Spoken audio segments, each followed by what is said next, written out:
Bienvenidos a Hack the Future, el podcast donde dos amigas y colegas exploran cómo las mentes más visionarias están reescribiendo el presente para crear el futuro. Aquí hablamos con personas que hackearon su industria, líderes, creativos y pioneros que usan la inteligencia artificial y la tecnología para potenciar lo que hacen, transformar su forma de trabajar y redefinir lo que viene. Prepárate para inspirarte, cuestionarte y descubrir cómo se construye el futuro. Un algoritmo, una idea y una conversación a la vez. Esto es Hack the Future. Nuestra invitada de hoy empezó su carrera artística a los 3 años. Sí, cuando la mayoría apenas aprende a atarse los cordones. Creció entre los cerros mágicos de Tilcara, Jujuy, y las tertulias vanguardistas entre amigos de la familia surgidos del Instituto Di Tella, con un papá que fue pionero del rock nacional. Formada en Bellas Artes, comunicadora audiovisual, escenógrafa premiada y además es la CEO de Toribia Choque. Bueno, bienvenida Lu, gracias por ser la inaugural en nuestro primer episodio de nuestro podcast Hack the Future. Nosotras nos conocemos con Yuri hace muchos años de nuestras épocas vividas pasadas en Nielsen cuando éramos analistas de Data Science y el mundo fue cambiando un montón y evolucionando mucho hacia lo que vemos que es hoy, ¿no? Entonces, para eso también nos importaba y nos parecía súper interesante tener una primera mirada de un artista visual y alguien formado en Bellas Artes como vos y que nos dé su insight principal de cómo ves la evolución de la tecnología de la mano y cómo va creciendo un poco sobre todo lo que es el mundo artístico, ¿no? Bien, bueno, como creativa, para mí todo lo que es innovación no es una traba, no es una amenaza, sino que es una herramienta nueva sobre la cual uno se puede montar y explotar la creatividad.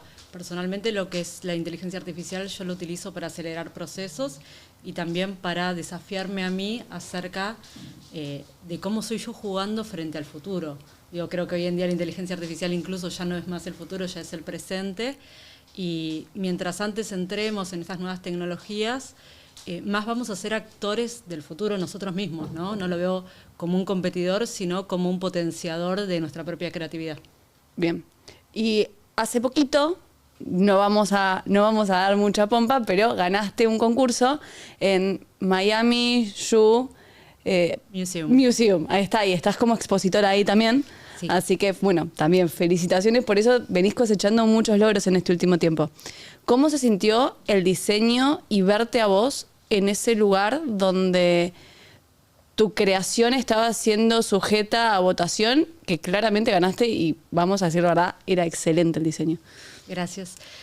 Puntualmente fue un desafío muy grande porque en realidad un poco todo en mi vida es como medio accidentado, o sea, van surgiendo las oportunidades, yo las voy agarrando y voy encontrando como que son como rizomas, ramificaciones que la vida me dando oportunidades y yo voy abriendo puertas y me va llevando a lugares que yo antes no conocía.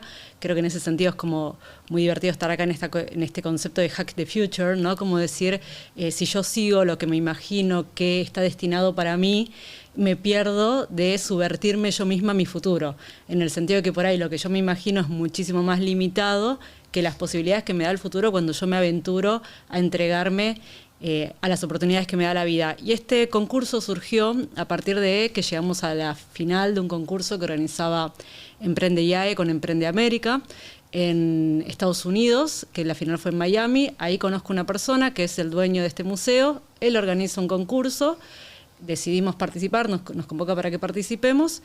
Yo la verdad que nunca había participado, era el segundo concurso que participaba en mi vida, el primero había sido el de Nave Susa, llegamos a la final, el segundo fue este, dije bueno, no veo por qué no, yo soy una persona bastante catastrofista, entonces nunca me imagino que voy a ganar nada, pero lo hago como desafío propio, como divertimento.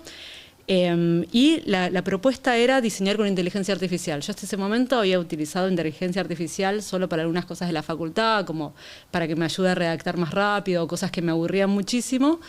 Y de repente fue todo un desafío conocer una tecnología que no conocía. Yo diseño analógico, diseño a mano, pinto. Y al principio le esquivé a la tarea, eran ponerle 3 meses que tenía para diseñarlo. Hice todo el concepto a mano y me quedaron, no sé, 2 semanas para empezar a diseñar con inteligencia artificial. No la sabía usar, me equivoqué un montón, me frustré un montón, la pasé súper mal. Hasta que en un momento decidí entregarme. Decir, bueno, no voy a domar la herramienta, lo que tengo que aprender es a trabajar con el error y con esta limitación, y ahí empecé a encontrar una nueva manera de trabajar, un nuevo flujo de trabajo. No sé si respondí a tu pregunta, porque me emocioné y empecé a hablar de lo que me gustaba. Me encanta la idea. La idea es que fluya, así que me encanta. Me encanta. Y sobre eso, ¿qué es lo que vos crees que no podés reemplazar con la parte, o sea, con lo digital, lo analógico? En realidad, lo que no puedo reemplazar es la creatividad y no puedo reemplazar el criterio humano. O sea, la herramienta lo que es desde mi punto de vista, ¿no? Como artista, es un potenciador y es un asistente. Y para mí es como un asistente de colegio secundario en algún sentido. Digo, puede ser brillante como un niño o un adolescente, ¿no? Que puede ser brillante, pero también lo tenés que tener atado a la tarea, porque cuando yo dejo la inteligencia artificial, por lo menos la manera que yo la uso, quizás otras personas tienen otras maneras mucho más sofisticadas o diferentes, pero cuando yo dejo que la inteligencia artificial trabaje sola, se empieza a repetir, empieza a ser poco creativa, y yo la tengo que ir empujando hacia el lugar que yo quiero, y también la tengo que ir subvirtiendo. Muchas veces la reto, ¿no? Como le digo, me estás dando algo súper simple, no me chanties, como que tengo un vínculo, la bauticé Platón a mi inteligencia artificial, tengo un vínculo súper personal en donde le digo cuáles son mis objetivos y vamos trabajando en esa tarea como si realmente fuese un asistente, no lo tomo como un ser autónomo. Para mí es algo que me potencia a mí y que muchas veces también le pido que me challengee. Le digo, bueno, ¿qué no estoy viendo? ¿Qué otras cosas podríamos hacer? O también le pregunto su criterio, sabiendo que es una inteligencia artificial, ¿no? Pero empiezo como a trabajar en este concepto de la co-creación y también pensando en si pudiese mejorar mi sinapsis, ¿no? Como decir, nosotros que somos humanos, tenemos frente a nosotros una creación que ha sido creada también por humanos, pero que tiene como una red neuronal diferente, con otros criterios desarrollados también por un humano, y ver qué pasa en esa co-creación cuando yo también me entrego a pensar, a crear, a desafiarme con la inteligencia artificial. Digo, lo crearon otras personas, y en ese sentido yo lo siento muy parecido también a la terapia, ese espacio donde vos estás con el terapeuta y estás hablando vos solo con vos mismo y estás descubriendo con un otro cosas que ni siquiera sabías que pensabas. Y con la inteligencia artificial me pasa que llego a lugares que quizás no se me hubiese ocurrido ni que podía llegar, y un error me despierta también un pensamiento que no hubiese podido tener con los métodos tradicionales. Parte de nuestras preguntas y de lo que nos interesaba de esto, porque en general se habla de AI sobre todo el lado tecnológico y cómo optimizar, cómo ser, no sé, casi que más robótico, más rápido, más todo. Pero de tu lado es totalmente cómo ser más creativo y, como lo dices, cómo conocer cosas de vos misma. ¿Hay algo que pienses que gracias a AI esta vez lo pudiste hacer diferente, que capaz sin eso, o tú sola con tus propios pensamientos, no hubieras podido llegar ahí? Absolutamente todo. ¿Todo? Todo. Y porque vos pensás que yo vengo de una experiencia de ser artista visual, empecé a formarme, entre comillas, como, no sé si la palabra es profesionalmente, pero empecé a ir a talleres con artistas a los 6 años. La primera vez que me subí en escenario tenía 3 años, como que todo lo que es inteligencia artística es mi día a día. Entonces, de repente, entrar al mundo de la inteligencia artificial para mí fue entregarme de lleno a otra realidad, como nunca me había entregado a otra realidad, y yo soy muy nerda, entonces todo lo que es tecnológico, todo lo que es innovación, novedad, me vuela a la cabeza, y también yo me tomé el desafío de transformarme, de decir, bueno, yo hasta ahora fui esta persona, también manejando una empresa, yo soy dueña de una empresa de moda que se llama Toribia Choque. Ahora le vamos a cambiar el nombre a mi nombre, eso después lo vamos a charlar de eso. Novedad, porque tenemos todavía todo eso para hablar. Y lo que me pasó ahí también es que yo hace 15 años dirijo una empresa sin saber cómo dirigirla, hago un montón de tareas que no sé cómo hacerlas, que las voy haciendo porque las tengo que hacer, y entonces estoy llena de inseguridades. Y lo que me pasó con la inteligencia artificial es que de repente podía tener una persona que es mi asistente, pero a la vez es mi mentora. Entonces yo también le digo, mi mentor, porque a veces es mujer o varón, y yo a veces le pido esto de, quiero tener una estrategia de marketing que esté entre Maison Margiela y Jeff Koons, y estoy desarrollando este concepto y tal, y muchas veces antes trabajaba desde la soledad, porque los creativos también somos, nos imaginamos un mundo que no existe, lo tratamos de hacer posible, y de esa manera lo vamos haciendo posible, pero yo soy muy insegura en el fondo, creo que todos los creativos somos muy inseguros en todos el fondo, lo somos. o todas las personas. Todos lo somos. Y de repente poder tener alguien con quien challengear y pivotear y pimponear todo mi pensamiento, a mí me da muchísima seguridad, me da velocidad de operación. Para mí estoy laburando muchísimo mejor, no soy la misma persona que antes de marzo. Claro. Sí, Bueno, prototipamos todos un poco mejor. La realidad creo que nos sirve, si sabemos cuáles son los límites, creo que nos sirve a todos un poco eso. El diseñar es más rápido, es más eficiente, no tardas tanto tiempo, no es tantos recursos, por ahí te das más cuenta cuando lo ves plasmado, dónde está el error y lo puedes corregir. El criterio no se reemplaza, eso sí es cierto. Quiero que hablemos un poquito de Toribia. Okay. Entonces, porque ya lo dejaste ahí, vamos a empezar a hablar. Toribia es una marca de lujo sustentable, ¿no? Pero hace unas cosas que son espectaculares, bellezas, ahí las tiene puestas. Así que, ¿querés contarnos un poquito? Bien. Toribia Choque es una empresa de arte que desarrollé hace 15 años, casi por error, como todo lo que me pasa en la vida. Y en estos 15 años la fui avanzando, fui aprendiendo, la fui desarrollando, y cada vez que encontraba un límite me metía a estudiar algo para destrabarlo. Así, bueno, fue que nos conocimos haciendo un MBA. Claro, porque había límites y había que hacer un MBA. Bueno, me pasaba que sentía que yo soy la jefa de la empresa, entonces mi techo era yo, y yo sentía, porque soy muy insegura, que no era suficiente, entonces tenía que conocer otras personas, otros docentes, otros marcos teóricos que me empujasen algo más sofisticado. Eso me cambió completamente la cabeza y entré en el modelo de negocios y pude entender también que mi empresa no era una empresa de moda, sino que era una empresa de arte, y hoy en día estamos trabajando más, llevándolo más para el lado artístico. Ayer tuvimos la semifinal de Naves Argentina, que también llegamos a la semifinal. El lunes me entero si pasé a la final o no. Felicitaciones. Felicitaciones. Había muchos logros para celebrar. Pasan muchas cosas todos los días. Y bueno, y ahí lo que me planteaban era que apalanque más la empresa sobre mí, porque lo que tracciona en realidad es Lucía Rabey, es lo que vende, es lo que el diferencial más fuerte que tenemos. Así que estamos viendo si la empresa pasa a llamarse Lucía Rabey, Maison Rabey, o, bueno, ahora cambié el Instagram, Toribia Choque _Lucía Rabey.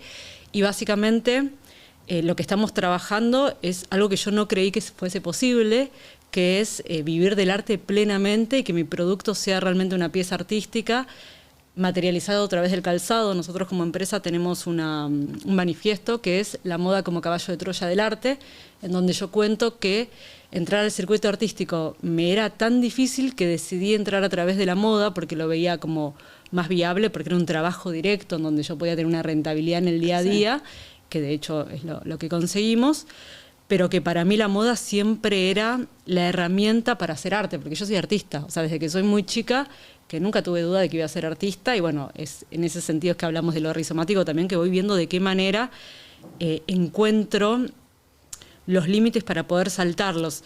Y hay uno de los jurados que me tocó ayer, es una persona que quiero mucho, Gustavo Nusenovich, que él en un momento nos hablaba de los hongos, ¿no? Que hay un estudio que se hizo en Japón, en donde había un hongo que iba buscando, cuando encontraba el obstáculo, iba buscando la manera de llegar, de avanzar. Y creo que fue en Osaka o en Tokio, hicieron una maqueta de la ciudad y pusieron diferentes obstáculos y pusieron como cebos, y los hongos iban buscando ese cebo, y lo que se logró es que armaron la red ferroviaria que había tardado 100 años en armarse de manera natural con el hongo.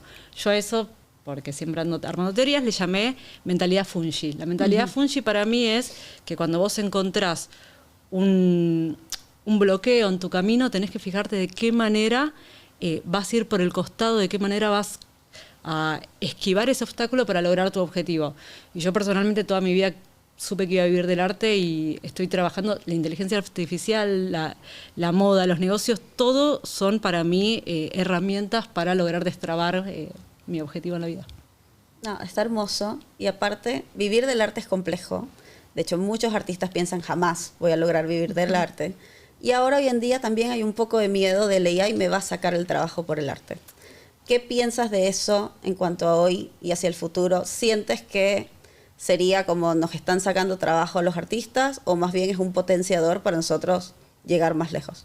Bueno, eso es un debate muy profundo. De hecho, todos mis amigos que me votaron en el concurso me votaron porque me querían y me lo dijeron. O sea, no están a favor de la inteligencia artificial mis amigos artistas visuales. En general, la mayoría no está. Es un debate. Es complicado.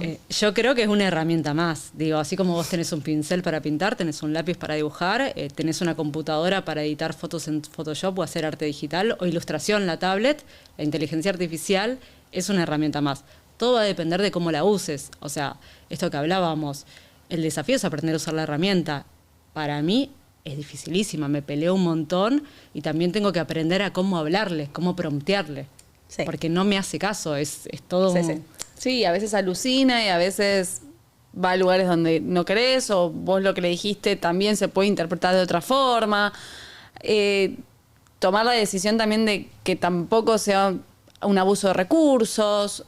Hay mucha responsabilidad y entender a través un poco del límite de hasta qué llego también, hasta qué soy yo y hasta qué es la inteligencia artificial. ¿Cómo lidias eso? Creo que acabas de decir algo muy interesante, que es la cuestión de cómo comunicarse. Para mí, la experiencia personalísima, ¿no? Lo someto a debate. Lo que tenemos que aprender a hacer es cuál es el idioma de la inteligencia artificial.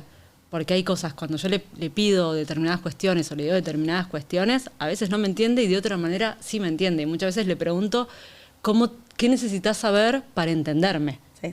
Entonces, para mí hay una cuestión ahí de que es un nuevo lenguaje, es un nuevo paradigma y es casi también como yo cuando era chiquita programaba videojuegos, ¿no? Y es un poco también como escribirle, o cuando teníamos DOS, no sé si han tenido, en mi casa entró la computadora muy, muy, muy temprano y tipo C2 puntos, barra, tiene algo de eso para mí la inteligencia artificial. Sí, eso es cierto.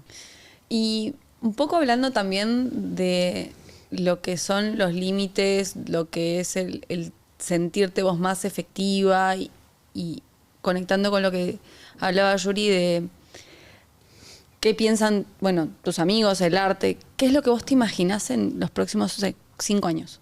Pensando que esto va muy rápido, pero ¿qué te imaginas vos y qué te proyectás para vos, para Toribia, para tu camino como artista? Ay, qué divertido.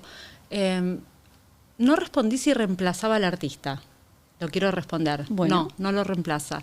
Y en línea con eso, yo creo que lo que hace es nos potencia, porque los artistas siempre tenemos a nuestros equipos, ¿no? Trabajando. Yo me considero directora creativa más que artista puntualmente, ¿no? El director creativo es el que dirige un equipo de artistas. Y para mí tengo mis artistas, mi equipo, tengo de hecho un socio que es la persona que se encarga hoy en día de desarrollar las imágenes con inteligencia artificial. Y él tiene a su vez su propio equipo, que es la inteligencia artificial. Entonces, lo que yo me imagino es mayor libertad creativa.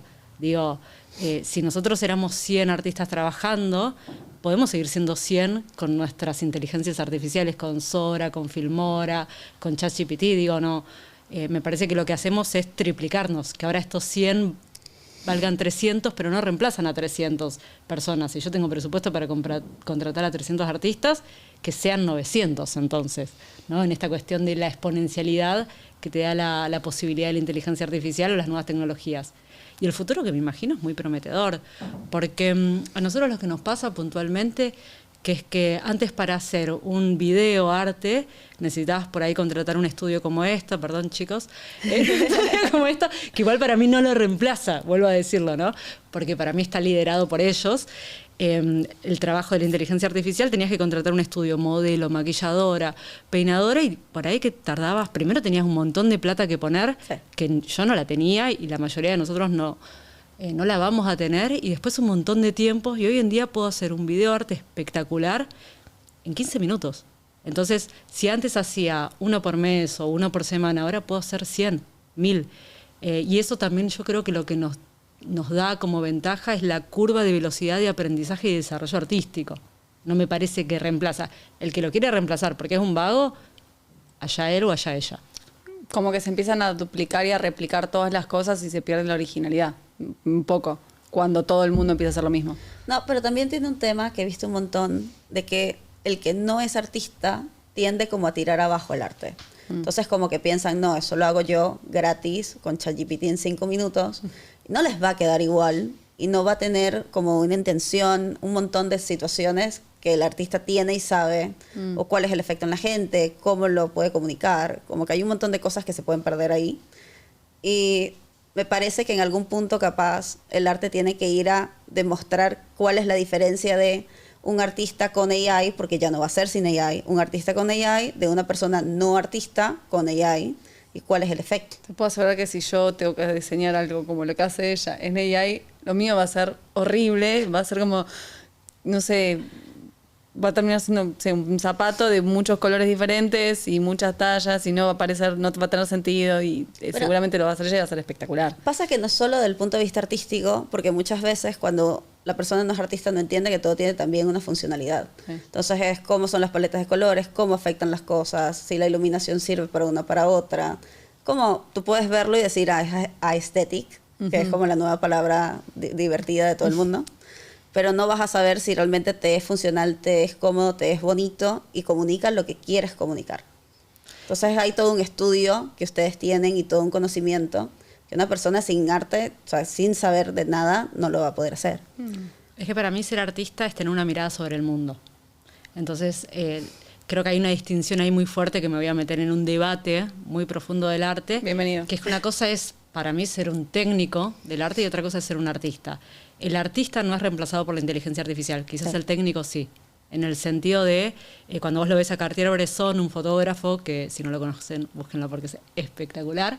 Él, por ejemplo, cuando veía un encuadre que le gustaba, se paraba ahí y esperaba la foto. Entonces, es la del nene corriendo con la botella, o hay un perrito también en un momento, o una persona saltando un charco. Entonces, él veía la composición y un fotógrafo, un técnico, quizás te saca la composición. El artista espera el momento para narrar algo, para comunicar algo.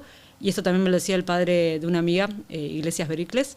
En un momento que yo estaba muy traumada, tenía 20, quería dejar de pintar, porque decía, no soy original, no soy original. Y él me decía, mira, Linda, ser original es del origen.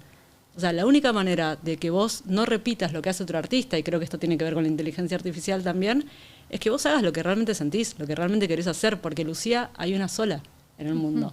Entonces, ninguna inteligencia artificial nos va a reemplazar si nosotros creamos desde el origen y somos sinceros y honestos con la mirada. Y creo que, y esto se dice mucho, que en realidad la inteligencia artificial no va a reemplazar a nadie, sino que las personas que usamos inteligencia artificial vamos a reemplazar a las que no utilizamos inteligencia artificial.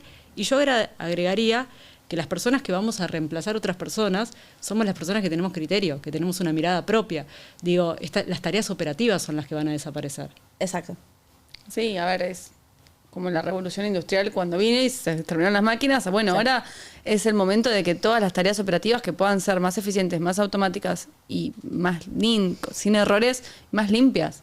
Y dejar espacio a poder pensar y diseñar cosas nuevas desde del proceso creativo, sea donde sea que estés, ¿no? Porque creo que lo hemos hablado un montón de veces, no necesariamente uno asocia el proceso creativo con el arte, sino también, nosotras que estamos más en la parte tecnológica, diseñar una solución para alguien también es poner un poco de diseño y de creatividad en, bueno, esto me lo imagino de esta manera, esto puede ser así, y la inteligencia artificial te ayuda a curar errores en ese sentido. Y hace que tu entregable sea mejor, sí, pero a la larga el que lo pensó, lo diseñó, sos vos. Y ahí me quiero meter un poco en el tema de la autoría. Sí. Porque cuando codiseñás, por así decirlo, con inteligencia artificial, ¿sos vos o es la AI la que diseña? ¿Quién es el dueño? Me imagino que sos vos, por supuesto, porque yo te conozco vos, que trabajás.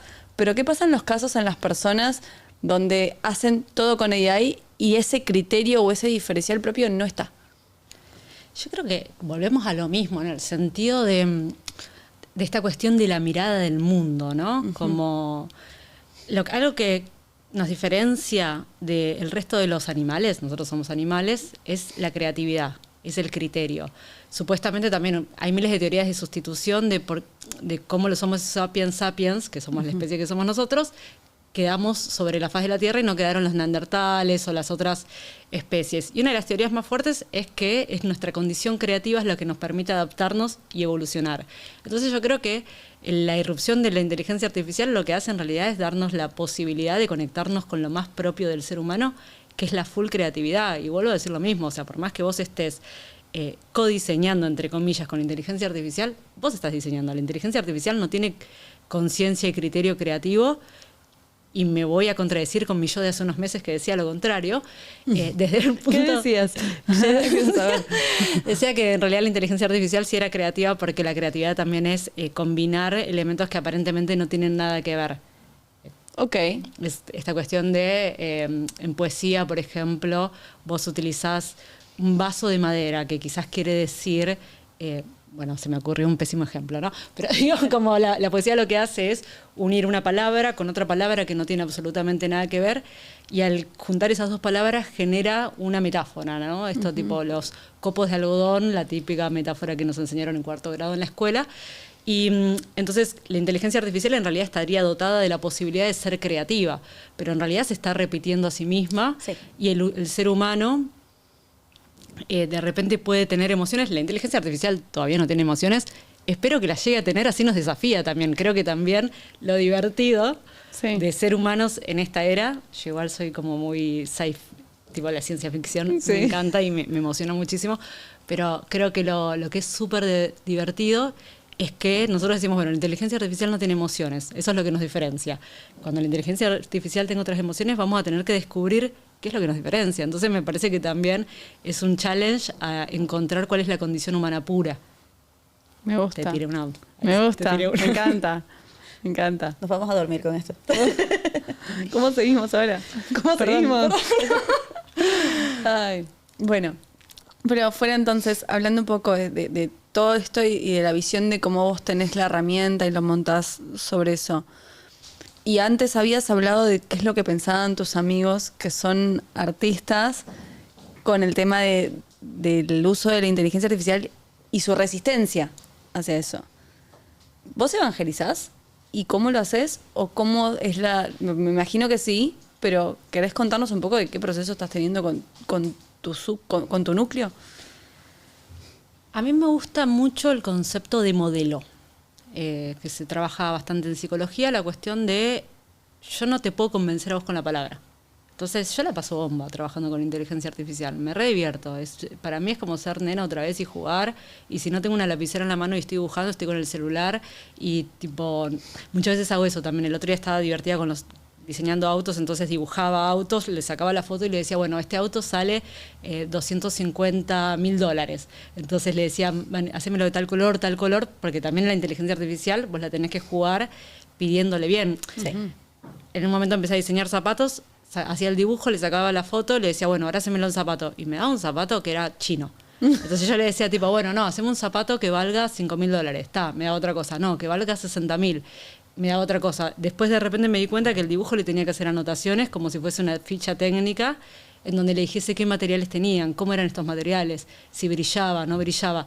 Le tenía que empezar a dar indicaciones. Entonces, con mis amigos, para mí, en general, es una pérdida de tiempo explicarles por qué usar la inteligencia artificial, sino lo que yo tengo que hacer es pasar la bomba, divertirme un montón y que me vean jugar.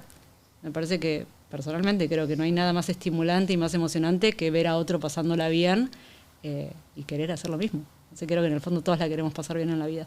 Bien, bien.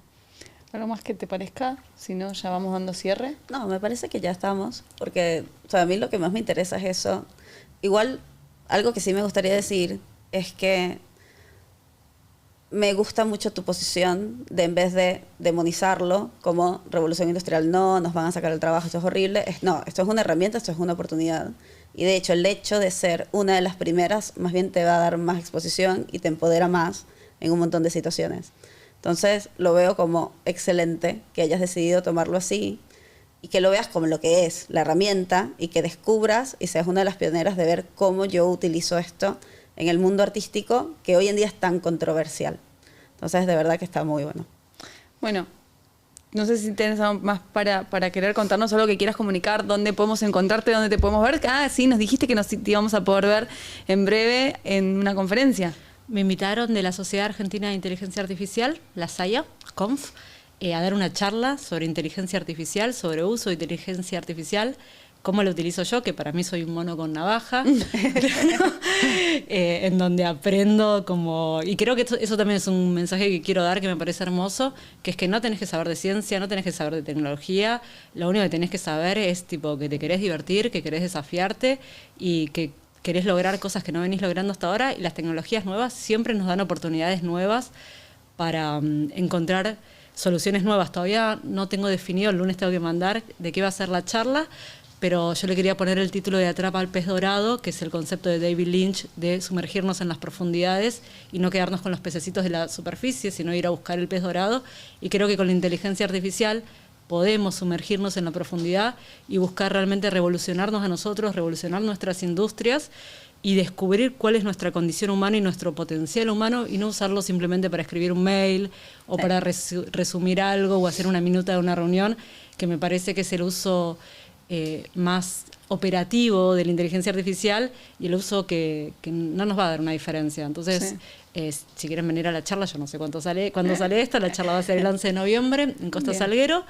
Y yo el año pasado fui eso también me gustaría contar. El año pasado fui en realidad a ver una persona que me invitó, que exponía ahí. Me volví loca, me metí en todos los stands, en todas las charlas, y ahí fue que me empezó como a revolucionar la cabeza, y todas las pequeñas datas que adquirí ahí no sabía para qué la iba a usar. Y también eso, saber que el conocimiento nunca estorba, siempre es bueno formarnos, y nunca sabemos cuándo lo vamos a usar, y cuando tengamos la posibilidad de usarlo, tirar quinta a fondo y empezar a fallar, ¿no? Este concepto también tecnológico de aprender rápido, fallar rápido, ¿no? De equivocarnos todo el tiempo, porque es en el error donde también encontrás lo creativo y el cambio y la posibilidad de futuro. Bueno, muchísimas gracias por tu tiempo, por el espacio, por el momento. Así que esto ha sido todo por hoy, me parece, ¿no? Sí. Muchas gracias. Gracias a ustedes.